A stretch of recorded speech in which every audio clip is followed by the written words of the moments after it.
Assalamualaikum warahmatullahi wabarakatuh. Alhamdulillahirrahmanirrahim. Pada kesempatan kali ini, kami dari kelompok 4 mata kuliah studi kemuhammadiyahan akan membahas sedikit terkait tentang sistem gerakan dan organisasi Muhammadiyah. Sebelum masuk ke dalam subbab materi yang akan kami bahas, izinkan kami untuk memperkenalkan diri. Nama saya Lutfia Nurul Izzah, NIM 000190158. Di sini saya berserta rekan-rekan saya. Yang pertama ada Awal Nur Hidayah, NIM 000190153. Yang kedua ada Dafa Anissa, NIM 000190157. Yang ketiga ada Vera Silviana Raffianti, NIM 000190159. Lalu ada Haira Gina Yuda Jakti, NIM 000190168. Lalu ada Devi Wulan Safitri, NIM 000190171. Dan yang terakhir ada Asih Putri Wulandari, NIM 000190217.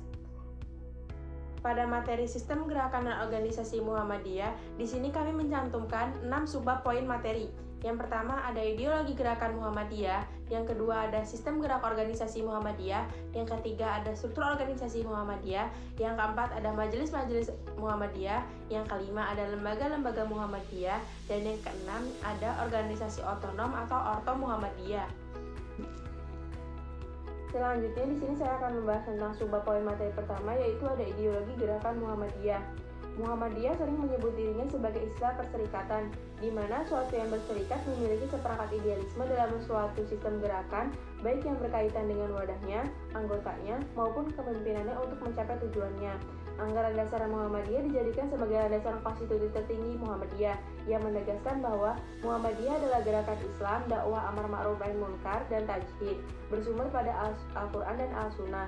Muhammadiyah juga berasas Islam. Maksud dan tujuannya untuk menegakkan dan menjunjung tinggi agama Islam sehingga terwujudnya masyarakat Islam yang sebenar-benarnya.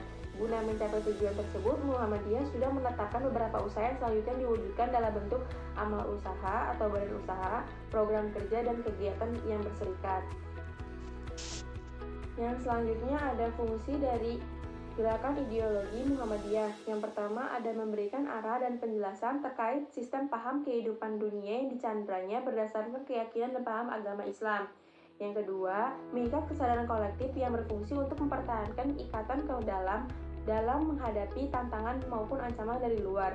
Yang ketiga, ada membentuk karakter orang Muhammadiyah secara kolektif yang telah diatur dalam kepribadian dan pedoman hidup Islami warga Muhammadiyah. Yang keempat, ada dapat menyusun strategi dan langkah-langkah perjuangan sehingga gerakan Muhammadiyah lebih sistematis. Yang kelima, ada mengkoordinasi anggota, kader, pimpinan dalam satu gerakan dan mencapai tujuan yang sama, serta membentuk barisan yang kokoh. Subbab materi selanjutnya yang akan saya bahas itu terkait dengan sistem gerakan organisasi Muhammadiyah. Gerakan Muhammadiyah menggunakan sistem organisasi modern, di mana proses ini berkembang dengan seiring bertambahnya jumlah anggota, perluasan daerah, dan pemerataan jenis kegiatan. Menurut Ar-Rasyad Sholeh, bangunan organisasi Muhammadiyah terdiri dari 3 komponen. Yang pertama ada pimpinan, yang kedua ada unsur pembantu pimpinan, dan yang ketiga ada organisasi otonom atau orto Muhammadiyah. Di sini saya akan bahas yang pertama, yaitu pimpinan. Komponen dari pimpinan itu mencakup tentang ketua-ketua, ketua umum, sekretaris-sekretaris, bendahara, dan beberapa anggota yang melaksanakan kegiatan kepemimpinan untuk menetapkan kebijakan umum dan mengendalikan seluruh gerak usaha Muhammadiyah. Lalu yang kedua ada unsur pembantu pimpinan. Unsur pembantu pimpinan ini dibagi dua. Yang pertama ada majelis, yang kedua ada lembaga. Majelis itu berfungsi untuk menjalankan sebagian tugas pokok Muhammadiyah yang menyelenggarakan amal usaha, program kegiatan pokok dan dalam bidang tertentu. Lalu ada lembaga. Lembaga ini unsur pembantu yang menjalankan tugas pendukung Muhammadiyah yang melaksanakan kegiatan pendukung yang bersifat khusus. Lalu yang ketiga itu ada organisasi otonom atau orto Muhammadiyah. Organisasi otonom atau orto Muhammadiyah ini organisasi atau badan yang dibentuk oleh Perserikatan Muhammadiyah untuk membantu bimbingan dan pengawasan. Organisasi otonom juga berkewajiban untuk mengatur rumah tangganya sendiri, membina warga perserikatan Muhammadiyah tertentu, dan dalam bidang-bidang tertentu pula dalam rangka mencapai maksud dan tujuan perserikatan Muhammadiyah. Selanjutnya, saya akan menjelaskan struktur organisasi Muhammadiyah. Struktur organisasi Muhammadiyah dibagi menjadi dua. Yang pertama, struktural vertikal. Struktural vertikal adalah jaringan kelembagaan Muhammadiyah dari tingkat pusat atau nasional hingga tingkat jamaah atau anggota. Yang kedua, struktural horizontal.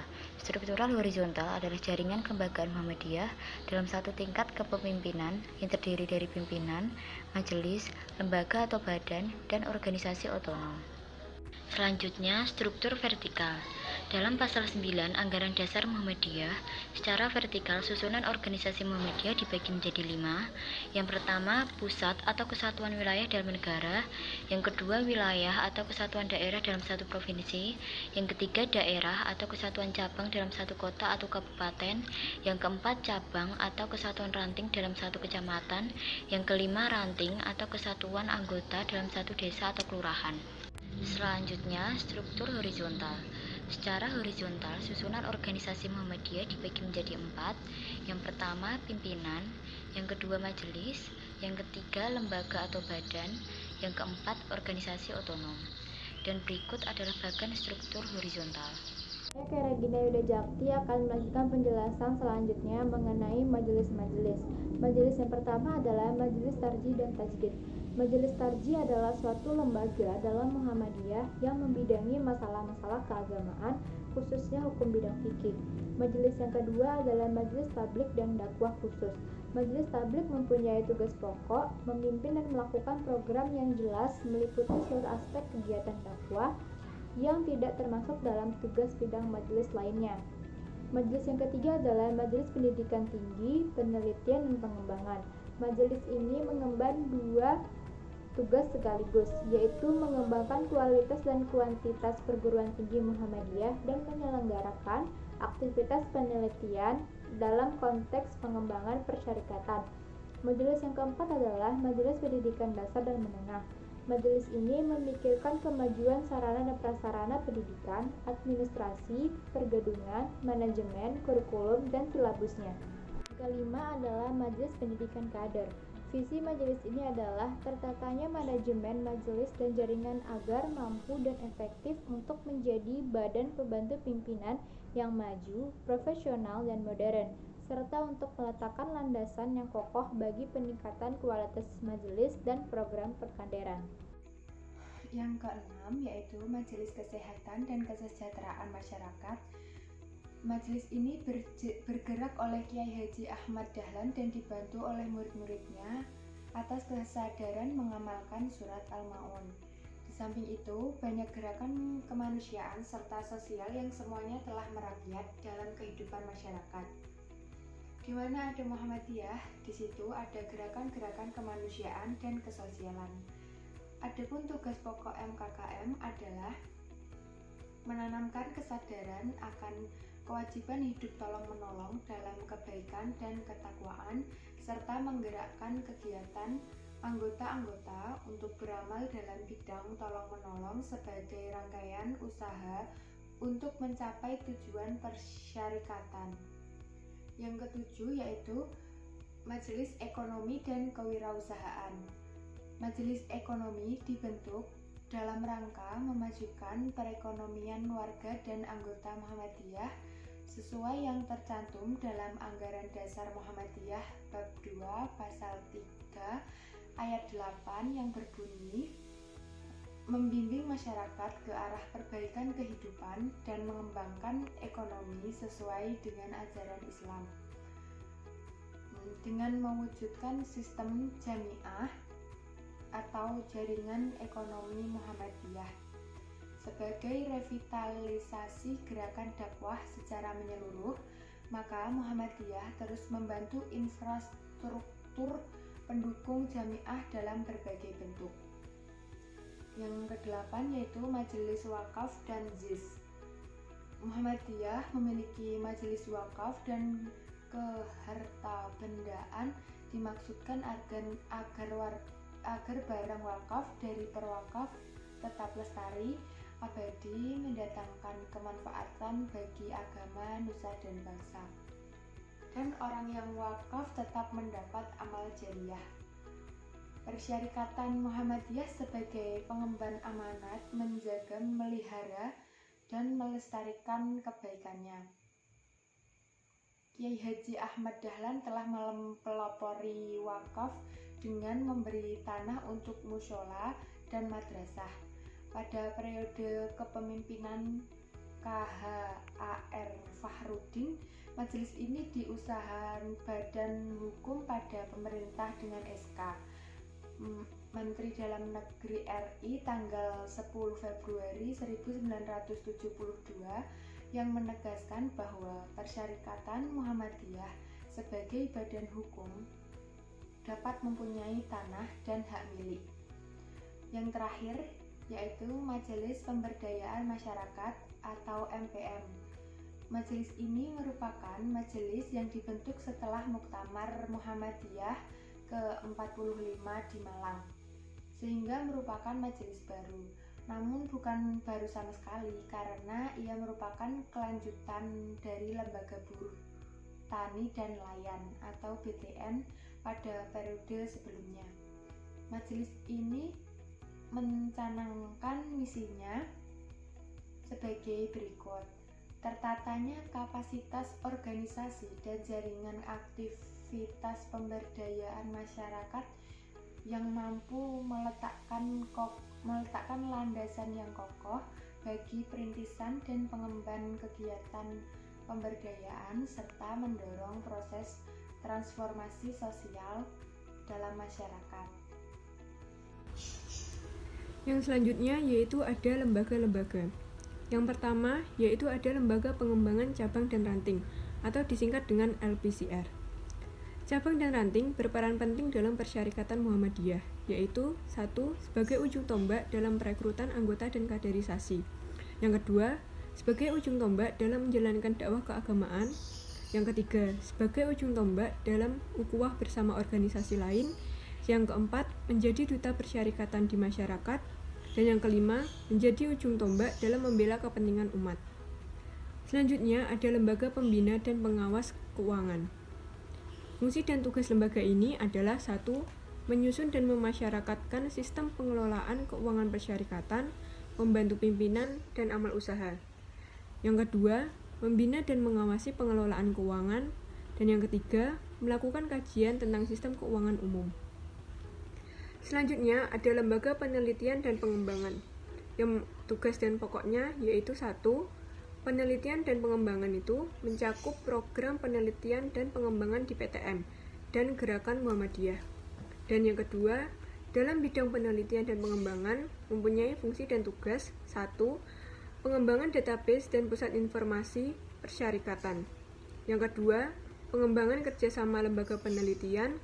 Dan yang ketiga, peningkatan kualitas penelitian di PTM. Lembaga ini biasa kita kenal dengan Muhammadiyah Disaster Management Center atau biasa kita kenal dengan MDMC, yaitu lembaga penanggulangan bencana di bawah naungan Muhammadiyah yang pertama berdiri melalui SKPP Muhammadiyah nomor 58 tahun 2007. Tugas pelayanan MDMC ini dalam melayani kemanusiaan yaitu berdasarkan dalam nilai dasar ajaran Islam, sejarah Muhammadiyah, MDMC lintas sektoral, dan tuntutan perkembangan kerja. Selanjutnya ada Lembaga Zakat, Infak, dan Sodakoh atau biasa dikenal dengan Lazismu. Fungsi dan tugas Lazismu ini yaitu 1. Membantu pimpinan persyarikatan dalam penerimaan, penampungan, dan penyaluran dana zakat, infak, dan sodakoh baik dari perusahaan, lembaga, perseorangan, dan instansi lainnya. Memasyarakatkan sistem pengelolaan keuangan persyarikatan, membantu pimpinan, dan amal usaha. Yang kedua, membina dan mengawasi sistem pengelolaan keuangan. Dan yang ketiga, melakukan kajian tentang sistem keuangan umum. Selanjutnya ada Lembaga Hikmah dan Kebijakan Publik. Lembaga ini dibentuk untuk memberi wadah pemikiran dakwah Islam amar ma'ruf nahi mungkar. Dengan lembaga ini tidak berarti Muhammadiyah sebagai organisasi politik praktis, akan tetapi memberi wadah dan saluran bagi warga anggotanya yang ahli dan memahami masalah politik secara teoris maupun praktis. Saya Devil Safitri akan menjelaskan tentang Lembaga Seni Budaya dan Olahraga. Bagian integral dari gerakan dakwah Muhammadiyah ini dengan mewadahi potensi seni budaya dan olahraga, kepedulian atas seni budaya ini dipelopori sendiri oleh Kiai Haji Ahmad Dahlan. Program dan kegiatan LSBO Muhammadiyah ini meliputi bidang pengembangan media dan sarana prasarana, pendidikan dan latihan, pengkajian dan pengembangan, yang terakhir adalah penguatan kelembagaan. Selanjutnya, Lembaga Hubungan dan Kerjasama Internasional. Lembaga ini dibentuk untuk melaksanakan tugas khusus persyarikatan dalam membangun jaringan kerja internasional yang mempunyai visi terwujudnya ukhuwah Islamiyah dan jaringan dan kerjasama global secara menyeluruh dengan peran yang prima dan persyarikatan dan umat Islam.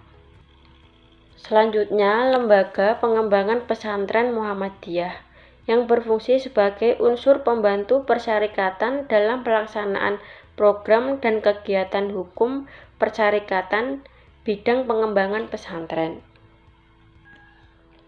Yang terakhir adalah Lembaga Dakwah Khusus Muhammadiyah sebagai gerakan dakwah Islam, amar ma'ruf nahi munkar dalam melaksanakan dakwahnya menghadapi 3 sasaran, yaitu yang pertama sasaran utama, yang kedua sasaran umum, yang ketiga sasaran khusus. Dari ketiga sasaran tersebut memiliki fungsi sebagai motivator, sebagai dinamisator, sebagai penyalur atau agen, sebagai panutan, dan yang terakhir sebagai manajer. Materi selanjutnya yaitu Organisasi Otonom Muhammadiyah. Organisasi Otonom Muhammadiyah ada 7. Yang pertama, Aisyah. Aisyah merupakan bagian horizontal dari Muhammadiyah. Oleh karena itu, Aisyah memiliki fungsi sebagai partner gerak langkah Muhammadiyah, di mana asas dan tujuannya tidak terpisah dari induk persyarikatan. Yang kedua, Pemuda Muhammadiyah. Pada Kongres Muhammadiyah ke-21 di Makassar pada tahun 1932 diputuskan berdirinya Muhammadiyah Bagian Pemuda. Ini merupakan bagian dari organisasi dalam Muhammadiyah yang secara khusus mengasuh dan mendidik para pemuda keluarga Muhammadiyah. Yang ketiga yaitu Nahdlatul Aisyah.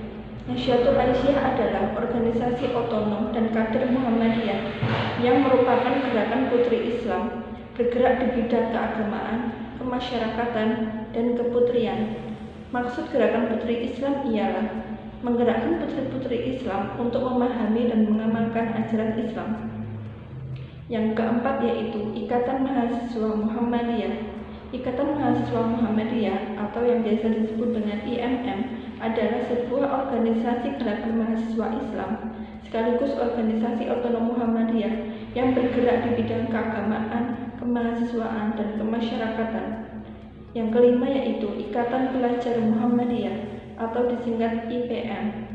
Tujuan didirikannya IPM adalah terbentuknya pelajar muslim yang berilmu, berakhlak mulia, dan terampil dalam rangka menegakkan dan menjunjung tinggi nilai-nilai ajaran Islam sehingga terwujud masyarakat Islam yang sebenar-benarnya.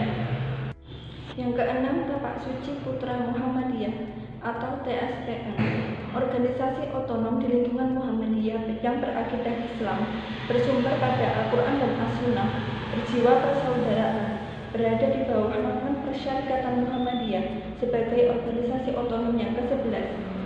Organisasi Tapak Suci berkiprah sebagai organisasi pencaksilat, berinduk kepada Ikatan Pencaksilat Indonesia, dan dalam bidang dakwah pergerakan Tapak Suci merupakan pencetak kader dari Muhammadiyah. Yang ke-7, Pandu Hizbul Wathon atau HW, yang artinya pembela tanah air. HW adalah nama gerakan kepanduan dalam Muhammadiyah dengan status organisasi otonom yang bergerak khusus dalam kepanduan. Demikian presentasi dari kelompok kami tentang sistem gerakan dan organisasi Muhammadiyah. Apabila ada salah kata, mohon dimaafkan. Wassalamualaikum warahmatullahi wabarakatuh.